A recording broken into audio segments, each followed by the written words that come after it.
Hello everyone, welcome to the post-match review. Manchester United 0, Crystal Palace 2. The Crystal Palace curse continues. They go above us in the league now. After 24 games in the Premier League, United lose yet again another league game at Old Trafford. And it's starting to get worrying now, Sam. Yeah, I mean, there was nothing positive from that game that I can sort of bring. Like the first 10 minutes, maybe there was a bit of fluidity between that front three. I was interested to see how Kobe Mainoo would work. And then after that, it died off and just became the same shit that we've had at home.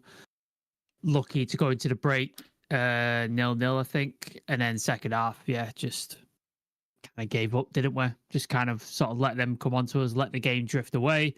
And they just sort of took it and took their chances and scored. And then on top of that, looks like Leach is probably out for the season as well. With the way he went down, he was in tears and going off on a stretcher. So even more great news.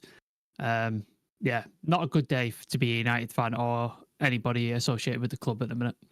Yeah, actually, Sam touched on the first 10, 15 minutes there. It did feel like there was good patterns, intensity, really on the front foot, creating chances. You're like, oh, okay. This is different. This is nice. You know, obviously seeing Mainoo start up top as well was kind of like, He left Hoyland and Xerxes on the bench, which tells, you know, kind of speaks more volumes than anything.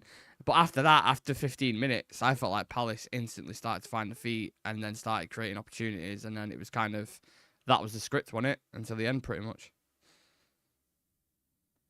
Yeah, I mean, that's pretty much it. You summed it up the way anyone else would. That happened to be just what the game was like.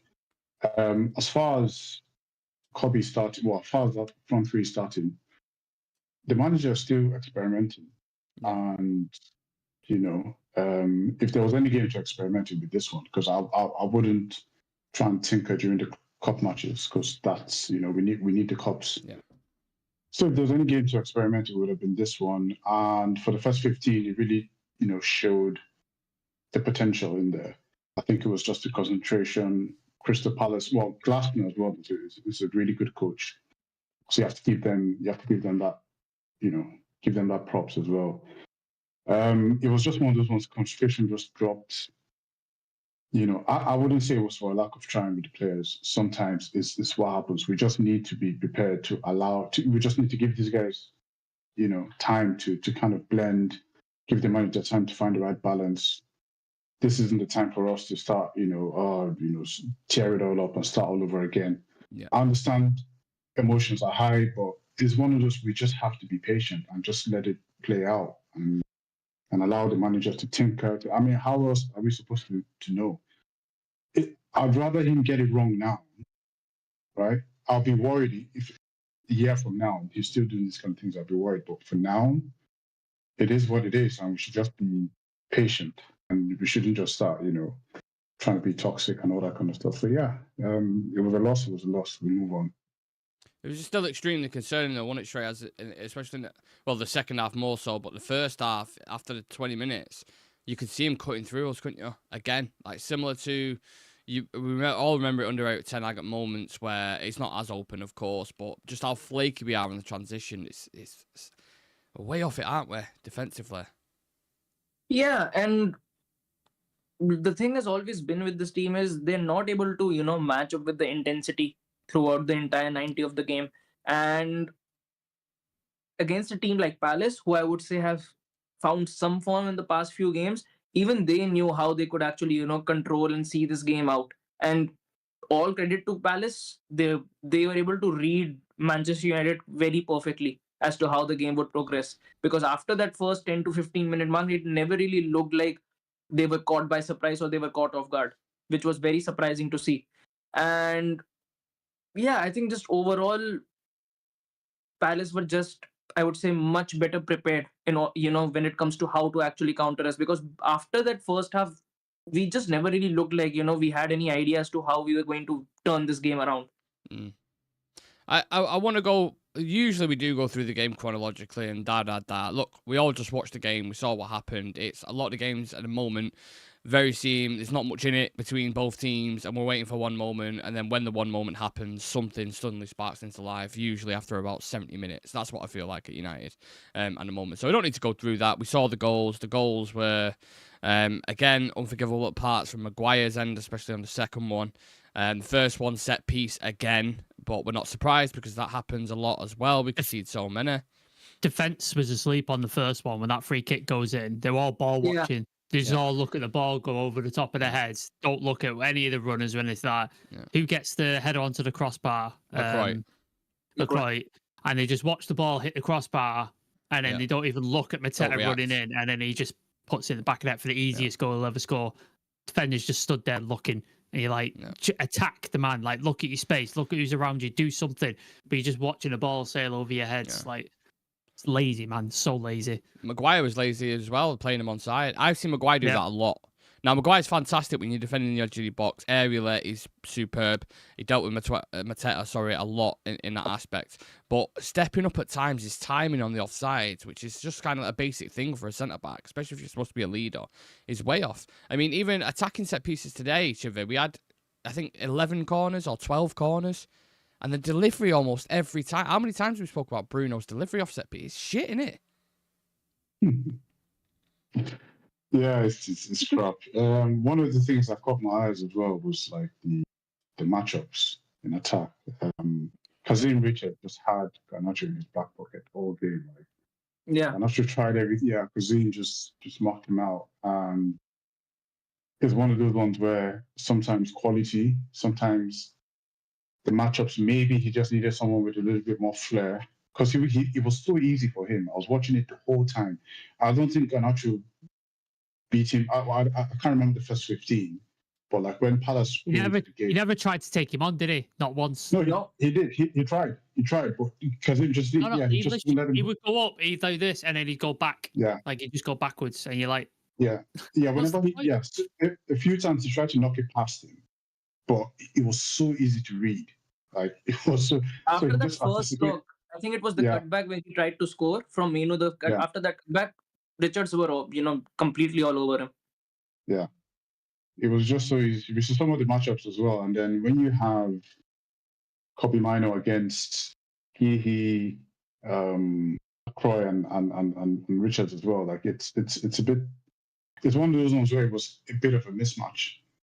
But I've also got a question. Does Palace always play the back three, or did he set up that way today? Yeah. They always play. That's how they play. Under Glasner. Yeah, you could tell by how organised they were. My God, to break them down. And they were comfortable. It didn't feel like they were overexerting themselves. Like it was just a system that they were so used to playing, and they just knew what to do every single time. So, yeah, it was one of those ones. I mean, I don't know. There's not too many talking points in this game to do. But this is why, Shreyas, I'm emphasising set pieces, because in these games where there's almost nothing in it at all, these are the ones Arsenal typically win because they have that set piece threat. I remember Ralph Rangnick touching on the 25% thing. Like if you get your set pieces right, 25% of your goals can come from that. And I don't even think 1% of our goals come from set pieces. I can't remember the last time we scored one. So that's a massive issue as well, isn't it? It is, and if you have to compare it to other teams in the Prem, considering the amount of chances they get of set pieces and how many they convert, their conversion rate is much better in comparison to ours. And the biggest problem with us is, even if we try to seem more impactful of set pieces, like at least it looks like we are troubling the other team is able to actually convert off those set pieces, which just creates a big vacuum in that area. And I think just overall, there is massive work to be done, I would say, in pretty much every single department that we've got, because there is... we need to improve in defence, midfield and attack, I think David Moyes once said. Exactly. And passing as well, I think he said. Basically every fundamental of the game is something that we need to revisit, and this will keep on happening this season. I'm prepared for this to happen 2, 3 or 4, even 5 more times this season. But I just hope that whatever that we have to endure right now, or whatever this team has to endure right now, can actually lead to better results in the upcoming future. Is that what we're doing now, though, lads? Is that where we're just kind of laying down and just saying, "It is what it is. Fuck it. Let's just." get to Well, the well, Nick, we're 13th, 14th in the league, halfway through the season. Oh, I know. I've got the league table right in front of me. You don't have to tell me that. and But the we've reason lost how many games? Like the reason 8, why I'm 9 asking games? it is because it's still like you've still got to try and push to just kind of concede that. All right, well, you know, it is what it is. We're done now. Like, do you know what I mean? no, yeah, but I completely get what you're saying. I'm not saying we should allow these kind of things, but I'm just saying we need to manage our expectations, and also at the same time, Yeah. we need to be realistic about the position we're in. You know, this is the reality right now. This is a manager who's still trying to find his feet, but still trying. I mean, if he wants, he can play the safe game. He can do the Van Nistelrooy thing and just play Casemiro and Gatti and be safe and try and not lose games playing it. You know, and just abandon his Philosophy altogether. his philosophy altogether and just set us up to win. And then what does that get us? Like we in 2 years' time, we'll be back to where we are right now. Look at all the managers. You know, I know we've got Arne Slot, who's an anomaly. But everyone who's up there right now, Guardiola came third in his first season, and he had the money to rebuild really quickly. Arteta, they've come second. They've been challenging. His first 2-3 seasons was rubbish. Even Ferguson started. No one just comes in and gets it correct. You have to stick to your principle. It takes time, but I think now, because of the way football is now, and because of the way fans' expectations are so high, we don't give the managers enough time to kind of come into the game, kind of build their style of play. So I'm not saying this is allowed. I'm just saying we have to be able to just manage expectations and just be realistic about it. If we had more quality players in certain areas, which hopefully we would aim to do so in the summer and stuff, then matchups like Kazim Richards and Garnacho wouldn't be happening. We would have better quality on that side. Just it's little things, fine margins. When Dogo comes in, hopefully if he's this guy that we all expect him to be, he can provide something else on the left-hand side. It's just one of those things. I know it's disappointing now, but we just have to be real about it. And that's how I see it. That's how I just see it. Sam, Yeah. What's worse, the fact that Palace just climbed above us in the table and were 13th, 2 points above Tottenham with more losses than Everton, or the fact that Sandro Martinez is probably out for the rest of the season given the form that he's been in? I'd probably say the Alessandro Martinez one because, like Chivy, I don't have any hope in the league. I didn't really expect us to get anywhere above 10th, to be honest with you. So if Palace go above us, then it is what it is. Yeah, Alessandro's worrying because, like you said, he was extremely good the last few games. He's been really important in those sort of line-breaking passes from deep to create chances. And we don't have anybody like that in the back line. De Ligt can't do that. Maguire can't do that. Luke Shaw maybe can do that, but again, is he ever going to be fit? Probably not. So we're going to suffer there as well. Yeah, I feel sorry for Amrin, man. He's going into the sort of like the second half of the season, and he's got so many problems to solve, and he's not getting backed. And he clearly needs strikers and wing backs. We've got one in a wing back. We may get Mateus Tellin, may or may We've not just happen. agreed apparently as well. Or Yeah, very, it's very pretty much close. done. So this What a that, like, surprise. people are going, oh, it's the formation, oh, it's this. It's just like, well, look back at Ten Hag when he's playing a back four. Did that go well? No. So it's not the formation. This is not what it is. And I think you need to sort of look at the problems. Like if you put Ahmad, like people are saying Ahmad in the 10, and then we've all said maybe he's better at right wing back. But then if you take him out of there, those two 10 positions then become an issue, don't they? Because he's one of the only ones that could do anything well there. Bruno's up and down. Garnacho up until recently, but today had a fucking awful game. Up till recently wasn't good in that 10 position. And then Mainu, they just tried him for the first time this week. So there's nobody else. It's like, well, Ahmad has to play there, but then that negates the wing back position. So he's trying to like fix leaks all over the pitch, isn't he? But anytime he takes a finger off one to fix the other one's fucking just. So that's what he's facing up against. So until he gets a bunch of players in, so he can fix these holes and start playing the thing, this is what you're going to get week in, week out. This is just what you're going to see. Nick, did you say we just agreed for Tell? No, Yeah. so we're close to agreeing it. A lot of news coming out at the moment. Very, very close to agreeing a deal for Mateus Tell. That's from Lawrence Julian from Plettenberg. He's reported it as well. That he decided to join United with immediate effect. Concrete negotiations, pushing an advanced stage basically. So it looks like it's getting closer.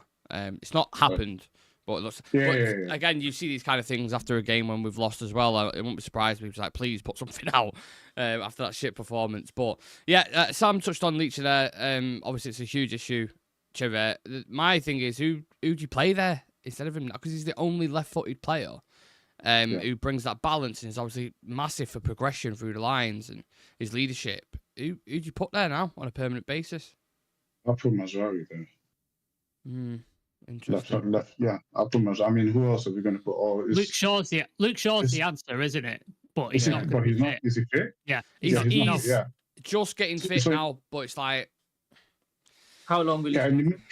Yeah, so I'm thinking Thursday against Friday. Leicester. Is it Friday or Thursday? Yeah, Friday. Yeah, so I'm thinking Friday. Yeah, we can put what's his name, Mazraoui there, because him and Dallo seem to do really well in the back three. Yeah, I don't like him as wing backs. Really don't like him as wing backs. It's very it's not consistent. One day they're good, tomorrow they're not good. But in those centre back three positions on either side, they seem to be comfortable. So I'll play him there. If Tel comes in and then we have Dogu, then that gives us something different. Now I don't really know too much about Tel, so I'm not going to be like celebrating or anything because I don't know too much about the guy. For all I know, we'll be slagging him off in 2 weeks. Like, he's just another young prospect coming in, and fans are going to be excited. He puts in one mediocre performance, and then we'll be slagging him off. How long do you reckon Dogu lasts before people on Twitter are going shit player? Yeah, I mean, this is the reality. This is what we do now. So until he comes in, it's left to be seen. Has Dogu ever played in a centre position before, like centre back? No. Midfield. He's played in midfield. He's played as a winger as well. Yeah, plays winger, wing back, but no, it's more on the outside of the pitch. Yeah, but here's the thing. So against Leicester, what's that? 5th round? Is that the 5th round? Yeah, I think so. Yeah. 5th round, and then after that is that quarterfinals. Yeah. Right. Okay. So those are the most important games to go and play in, and I'll be much happier with the result there. Because like Sam was saying earlier on, what are we now? 13th. If we win this, if we won this game, we'll be 11th or something stupid. What's the point? Like what? Yeah, I wouldn't get too beat up over this. The season is done. Like, there's no point crying over the league. What we need is to win trophies right now. Oh God, yeah, I feel bad for Lissandro, to be honest with you, because he was in tears coming off the pitch, which always signals, especially with a player like him, it's going to be a good few months minimum. I'd expect the way he went off on the stretcher and stuff. I reckon it's done for the season. I think that's it. Potentially, but just have to wait and see. He did his ACL. Whenever they do that immediately, they go like that immediately, like they know. And having someone who's done their ACL, like when your knee falls apart. Before, Sam. Yeah, when your knee falls apart, you're exactly like what's going on, and obviously because he's had the injury before, like that's what's going to happen. So is it the same leg as last time? I don't know. That's what I mean. Because against Kufal, I feel like it was his right one because he went over on that, and it looked like his right one again. But again, I don't know. I mean, Lissandro aside, obviously it's gutting Shreyas, but we'll have to wait and see for the news on that. I've just seen a stat now. So at Old Trafford, this is my biggest concern, by the way, for the season. Bournemouth come to Old Trafford, scored 3 goals. Nottingham Forest have come to Old Trafford, scored 3 goals. Brighton have come to Old Trafford, scored 3 goals. Crystal Palace have just come to Old Trafford and scored 2. Like, teams are rolling us over at our home ground, which is hugely concerning for the rest of the season, isn't it? It is. And considering, also the fact that, there are certain games, especially I would say this game that we've had today, Palace, these are the games that you need to win. Because the kind of oppositions that you'll be coming up against, later in the season, whether it is even the Europa League, the kind of quality that we'll be facing will just get higher in that competition as well. And if we had any hope of, making a push, even, I would say just to the 10th or 9th position, it was by winning these games against teams like Palace and these sort of clubs. Now that we are, in this sort of a position where every single club that is coming to Old Trafford is, pretty much able to smack us by 2 or 3 goals, it's going to happen. And the point is, as a as a team, as a unit, these players aren't even able to actually find the answer of actually how to stop it, because this is not something that is just happening for this game, or just it's been a matter for 2 to 3 games. This has been happening constantly since the start of the season. So I think our best bet right now is just to Stop make the supporting most of what United. we've got. That's the Make the best most bet. of what we've got. Genuinely make the most of what we've got, because I think every single club, when they come to Old Trafford, they already have their entire blueprint panned out as to how they need to actually go about this game. And pretty much every single team is able to do that without, having much of a hassle by our players. Yeah. Right, let's go to the comments, see what the people are saying. Punch Paint, losing Leacher was the biggest loss today. Such a worry for the badge. That hurts our cup dreams big time. Tim99 saying, fed up with losing at home to these teams, but that's where we are.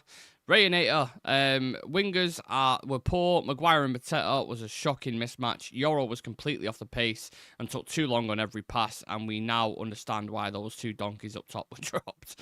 We'll speak about the attack in a minute. Random saying Onana should have done so much better on the first goal. I was predicting a win today, but a performance like this was also likely. The Leacher injury is heartbreaking. What's the news on the injury? I've not seen anything yet. I'll keep an eye on that. I'm sure something will come in shortly. Well, the answer that you'll probably get off Amarin is we're not sure yet. We have to assess it. We'll see. Yeah. That's literally what every coach says straight after an injury. If Ineos are watching that, selling everybody and bringing unproven players being 15th suits him. But in all seriousness, this results on Ruben shouldn't be playing Cobby in the 9 after playing well in the 10. Did that experiment fail for you lads, or did it work? Because I thought at the start, I thought it looked okay. I liked the fluidity, I liked it moving about. But then it seemed to, like, once Palace kind of dealt with it, it didn't really feel like it had much impact then from then on. People are saying, oh, why has he done that? Like, because the other two strikers that we've got weren't getting the job done. Højlund hasn't scored in 12 games. Xerxes is hit and miss at best when he plays there, and he doesn't offer that number 9 threat in the box. So Amarin's trying to find something to get goals. He's trying to change something. He's trying to find a way to get goals into this team, because the two strikers that we've got aren't doing it. Yeah. And if he would have picked Rasmus, you'd all be bitching and complaining, saying, why is he keeping him in the team? He don't score goals. If you put Xerxes, they'd be like, oh, he's not a striker, but he can't win. Like, what do you know him to do? Like, literally, what do you want him to do? We know he needs a striker, an experienced striker. We know that. So, like, until he gets one, this is what you're going to get. This is what it's going to be. Amarin just spoke. Sorry, just you could do your thing in a sec. But Amarin just said, it's a hard season at this moment. The players tried different things to improve. We need to move forward. We had more possession, more connections. We created chances, but we couldn't score, and that was the difference today. Javert.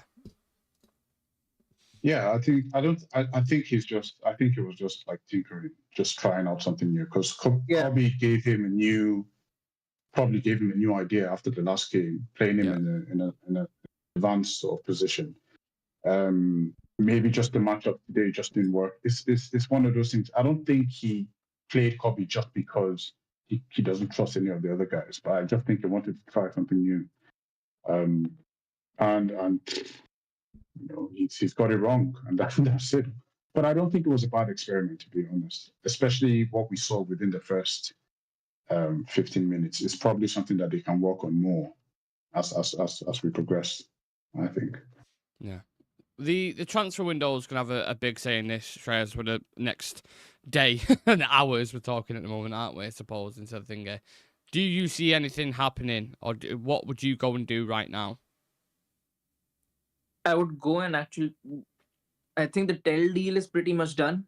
So that is one attacker that we've procured this window. I think he's going to play as a 9, but if possible, I would still go for Nkunku on loan, because I think this attack needs more right now. We need more threats, and like Chivi mentioned as well, I think Amorim was just trying to create that element of surprise in the attack with Cobby, because in the last game, having him around the box helped a lot, because he looked very agile. He looked very, I would say, aware in the box wherever his placement used to be, and it did give him, in that game, it actually looked like, our attack actually carries some, certain sort of threat.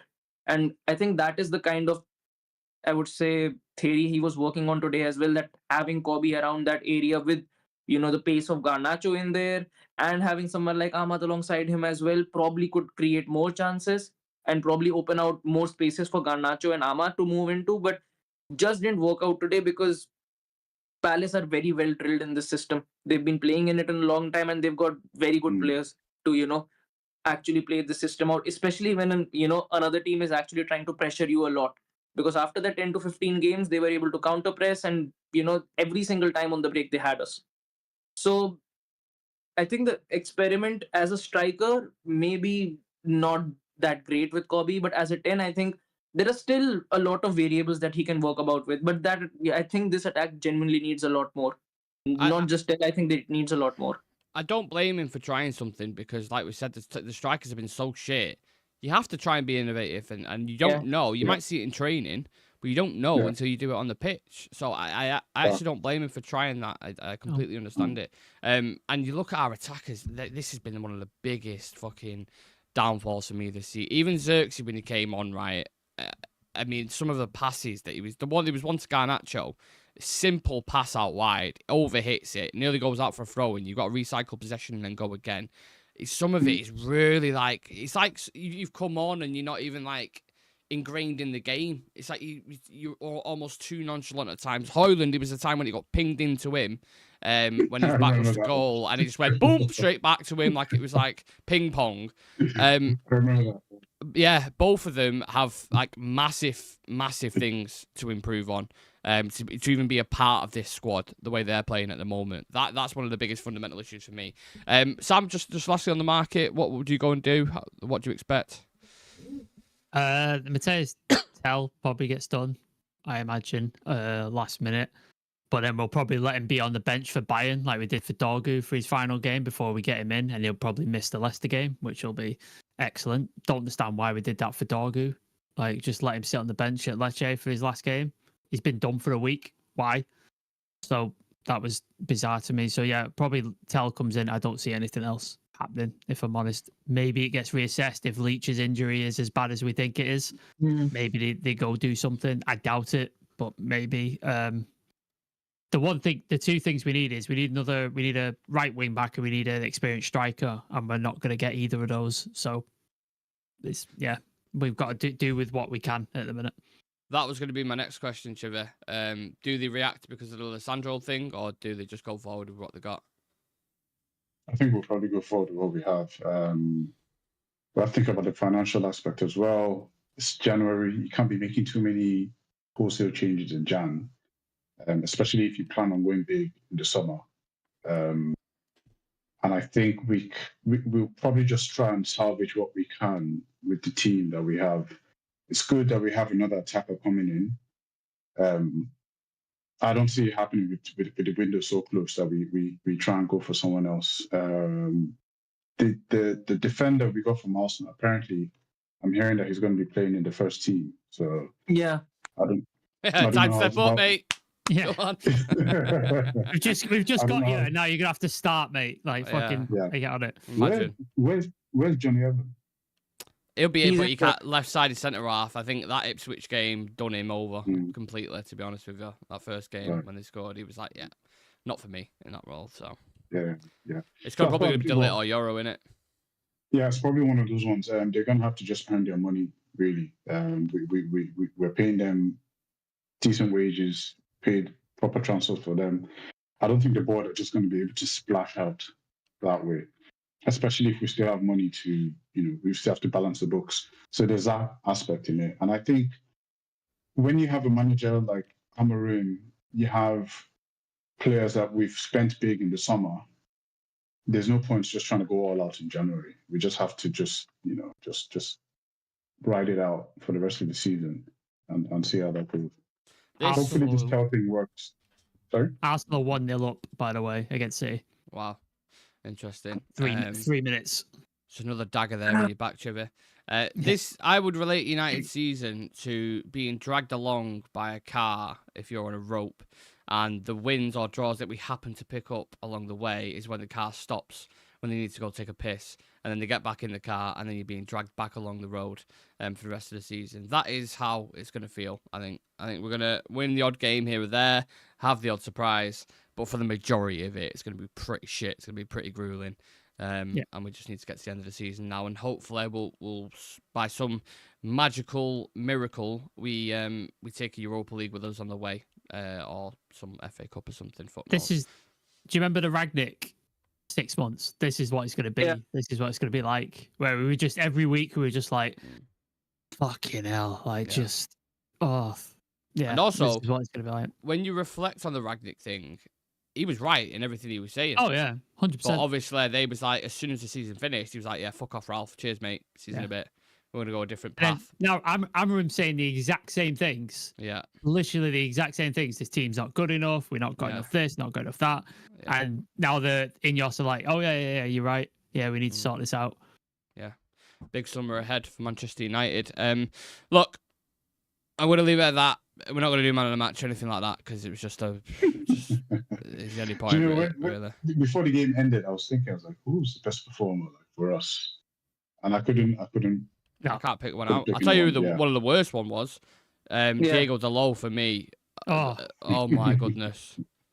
At times, I'm just like, even Bruno in the first half. He had a much better second half, but Bruno in the first half was shit. That midfield, I mean. Do you think Charlie's going to play as a 9 or play on the wing? Both. Yeah. He could play in both. But probably the reason why I imagine, I'm speculating, of course, but I think the reason why he wants to come into United and the reason why he's pushing more for that than any other club is because he sees himself as a 9 and he can step right into that team without Højlund and Xerxes performing. He knows he's going to get minutes. Exactly. He knows he's going to play. He's going to get game time, 100%. And who knows? You could make yourself a star in a 6-month window again. But that's down the road. We'll see what happens with that. We will have any updates. Obviously, if that news does break, we will go live at some point today. So turn on your notification bell. Subscribe to the channel. We're on 12,046 subscribers at the minute. So yeah, if you want to hit that sub button, that'd be absolutely amazing. Leave a like on the video for us as well. And try and enjoy the rest of your weekend, I suppose. We'll see you